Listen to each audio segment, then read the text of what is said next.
Thanks for sticking with us here on Pattrn, everybody. So here in the United States, we produce more than 260 million tons of waste every year. About 140 million tons of that waste goes straight to the landfill. It's easy to underestimate how much one household can contribute. Sometimes you have to take a step back to see the bigger picture. Gregg Segal is an artist that is turning that figurative picture into a literal one. Oh, Gregg, this is my favorite story of the day. How did you come up with the idea to have people pose with their trash? You know, I've just been interested in garbage, I guess, for a long time. Even as a kid, I was kind of concerned about, you know, what happens when we produce all this garbage and where does it go? What happens if we run out of places to put it? But I think for this project in particular, I wanted to, you know, find a way to make it less convenient just to you know, throw away our garbage. I wanted to make it something that people had to think about a little more deeply. And so I asked people to actually save their garbage for 1 week and then lie down in it and be photographed surrounded by it as a way to kind of, you know, own up to the fact that this is something we need to deal with. I want to know what the message you got from the participants and also just from viewers of your images in general. Well, I think a lot of the people wanted to participate in the project, families in particular, because it was a great teaching moment for their kids. And they just wanted to kind of make their kids more aware of, you know, what happens to all the stuff that we produce. And it was kind of affirming for me because a lot of the people I photographed did talk about thinking more deeply about the kinds of things they were buying and the foods they were eating and the amount of garbage they were producing after participating in the project. Good. I even had a couple of schools who had their kids do the same, you know, replicate the project and save their garbage and then photograph it. So it seems to kind of have you know, created some ripples. Nice. And created a conversation, really. And you really have a garbage. lot of personalities, and these really capture the different personalities with the different ways you set up with the computers or the footballs. So how did you get people to do this? Did they volunteer? You know, and how did you get them involved? Well, I think a lot of the people wanted to participate because they believed in the idea behind it, and they thought it was a worthy statement to make. And then some of the people I actually, you know, I paid participants too, because I felt like I needed to get a good cross section of Americans, you know, to have diversity in the photos and people from a range of backgrounds. And so some of the people who were less sort of aware of the problem were more motivated to participate because it was a financial incentive. But so that's, you know, that's kind of some people, you know, were once they started saving their garbage, they realized, wait a minute, do I really want to, you know, spread this out on the ground and lay down in it? So some of the people, yeah, and it's some people actually edited their garbage and they didn't show up with all the stinky stuff, you know. We only have about 30 seconds left, so I wanted to ask you real quick. A, did it stink? Sure. And B, did people frame this and hang it in their house? Is it a book? Like, what are you doing with these pictures? It's not a book, and people did not, as far as I know, frame the pictures. But you know, it is. It did leave a lasting impression for a lot of them, I think. Did it smell though? I got to know because we've done this before, kind of here. Absolutely, yeah. Absolutely. And we shot in hot weather, and it was stinky, and you know.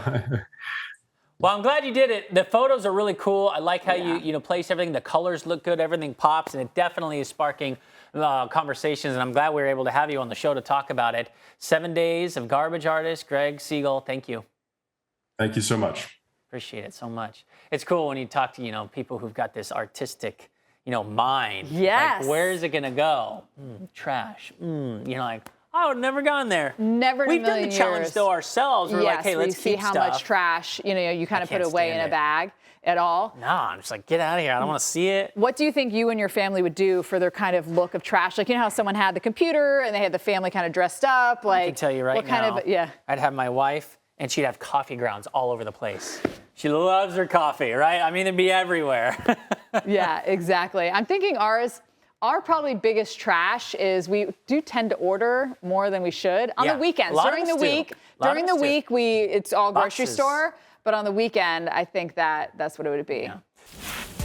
Welcome back to Pattrn, everybody. This is your home for the latest news in climate change and sustainability. I'm Jordan Steele. And I'm Steph Abrams. Let's eat things up with today's hot topics. There was something a little fishy swimming through Lake Erie, and if it wasn't for our amazing editor, Cheryl, you might not have been able to even spot this.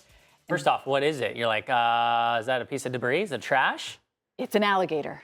It's an alligator in Lake Erie. Authorities in Pennsylvania went out to investigate this after a man ran out of the lake pointing at the reptile and yelling for everyone to get out of the water. Oh the gator is relatively small, leading some to believe that it may have started as a pet. Now, this wouldn't be the first time a pet was released into open water. Check out this massive goldfish. Whoa. The thing is thick. In Grove Lake in Greenville, South Carolina. So orange, too. Yeah, those things are invasive, of course, cause problems. But going back to the gator for a second, all the way up at Lake Erie, might I add. Right? It was Lake Erie? Yeah, they're cold-blooded, too. Isn't that where the movie came from? Do you remember no, that was Lake Placid. Remember that movie? Betty White? She had their pet gators, and then it came in and ate everybody. No. It was like Listen, it's close enough. It's not that far. But I can't believe it was able to survive in those colder waters. Yeah, I'm surprised about it. There's no way this thing survives winter. Hopefully, they move it to a more It's not right. friendly environment. You would think. I mean, I don't know what you do with this. You got to send it back to wherever it came from. Well, only if there's other alligators. Otherwise, I guess it just lives its life out, and that's the end of it. Why do people do this? Maybe it was like an illegal alligator, or it escaped. They put it in there. Escaped? Well, I don't know. It walked out the front door. Sometimes they weren't caging. I don't know the backstory, but it's there. I wouldn't want my kids swimming in the lake with an alligator in it. No. Have you seen in Florida where those alligators like go up on their tail when they're trying to get something? So maybe he could open the knob. Living and with get out. dinosaurs. This is wild. We really are. All right, next hot topic here. The perfect red carpet look. I guess if you want to call it that. It's got a dash of style, a pinch of originality, and a spoonful of sustainability. Love it. Or in this case, several. Actress and film producer Cate Blanchett stepped out in a backless halter top made out of spoons. The custom-made top is made with 102 of the kitchen utensils. Expertly crafted Swedish designer Ellen Larsson, who specializes in sustainable fashion. Blanchett is known to re-wear clothes on the red carpet, so maybe we'll see this one again. I think it looks cool. I got a song in my head now. Do you know what it is? I got spoons all over my shirt. I got a lot of spoons. Spoonful of sugar makes there you go. Down. I really want to know how heavy that thing is. Oh yeah, that's probably true. That's got to add some weight. That does add some weight. Reminds me of like medieval times when like people would put on the armor. Yeah, and how heavy that had to have been. The heavy metal. And also how loud it is, kind of walking around. I don't know, because the spoons seemed that they were kind of like a little bit loose, you know? Yeah. I mean, hey, kudos for going out and kind of wearing something unique and different. Reusing, of course, those spoons that have been in the drawer forever. I was going to say, though, if you drop one on the ground, you're like, oh, don't worry, I got it. You don't have to wait for the waiter to come over. You get another spoon. But I really like this, and we need to see more of this. I found another way to use spoons. Some fishermen have been taking like old spoons, cutting off the handle, drilling 2 holes. One side where the fishing line goes, the other side's a hook. You throw it in the water, and it does its little... Right, because it reflects the light, and so the... Catch that goldfish. That's a really good idea, too. All right, we want to take you now to Green Bay, and we're going to go talk about the Green Bay Packers. They want fans to recycle their used batteries, and it could land you with some pretty sweet prizes. Here's how it works. All fans have to do is take their used batteries to a local Batteries Plus store.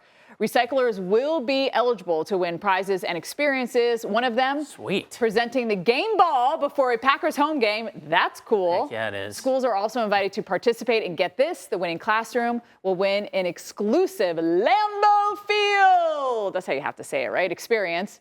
The initiative is part of a $7 million grant from the Department of Energy. And just give me some tickets. It's hard enough to just go to see a game at Lambeau Field. Yeah, it's so popular. And of course, the Green Bay Packers are publicly owned. Yep. Right? And so the team had financial difficulties, so the community basically came together to make this a publicly owned corporation. You can have shares in your stockholders. There are approximately 5.2 million shares owned by over 500,000 stockholders.